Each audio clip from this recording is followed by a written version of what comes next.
Hi, it's Annemiek. I haven't gone live here in a while, but it's good to see you.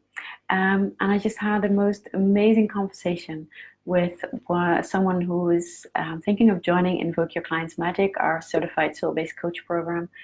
And I thought it would be so useful to talk about this with you because, okay, let me share you what happened.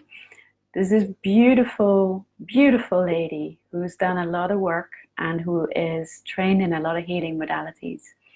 And she feels called to deepen that and to deepen the work into the soul level and to be able to work with words while she does that. But she was, one of the reasons that she was feeling a lot of fear was that she was saying that she feels this wound. Oh, thank you for the love. Always like that. So she feels this wound that is caused by the fact that although she has her practice, it hasn't been blossoming in quite the way that she would have hoped it. And she was taking that to mean that maybe she wasn't on the right path, doubting herself. And you know what? Everything that she was saying and doing, it was clear that what she was doing was very much aligned with what she was called to do. And of course, when success is not the way that we like to see it, it's easy to start to doubt yourself. So I very much understand that that was what was happening for her.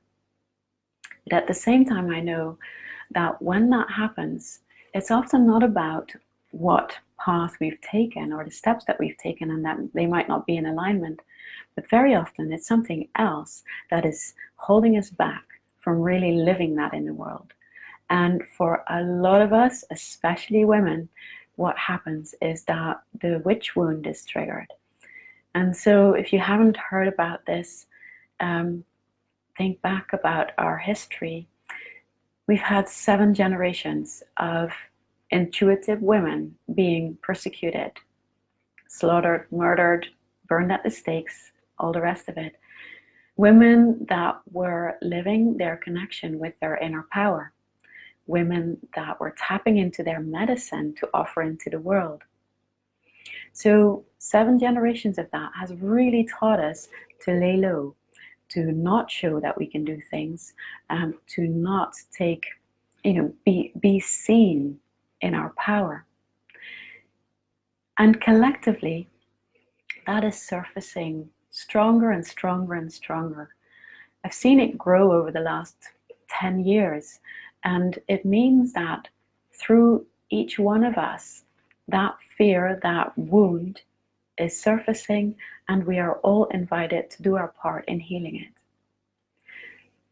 So when we don't see the success or we don't see our offerings being met by our clients, when we know that we have the skills, that what we're doing is valuable, sure, it may be about marketing skills that you need. It may be about needing to learn about how to post posts on Facebook. But actually, what's more important is to look at, so how am I with being visible in the world? Is it safe for me to be seen as me fully? Or do I feel like I have to hide in some way? Now, I remember when I came from a corporate background. I did executive coaching. I did a lot of consultancy. When I started to do soul-based work, I was so scared to tell my network about this. And there was this, it took me probably a year and a half before I dared to change my LinkedIn profile. And even when I did it then, I thought I was going to die. But you know what? I didn't. And every level of expansion, of being seen more, brings with it another opportunity to look at the fear that comes up and all the ways that I use to, what's the word? Where are you? Terrorize myself? No. Sabotage myself. That's the word I was looking for, so that I don't have to show up in the way that I can. So if you find yourself doubting, am I on the right path, because you don't see the returns that you would like to see, this is an area that I would look at first. Now, the great news for the person that I was talking to this morning was that within our training program, we create a lot of space to look at this so that you can do the next layer of your work. And you can know that you're not alone in getting out there and sharing more and more and more of your medicine. The key thing is to check with yourself, how do I know I'm on the right path?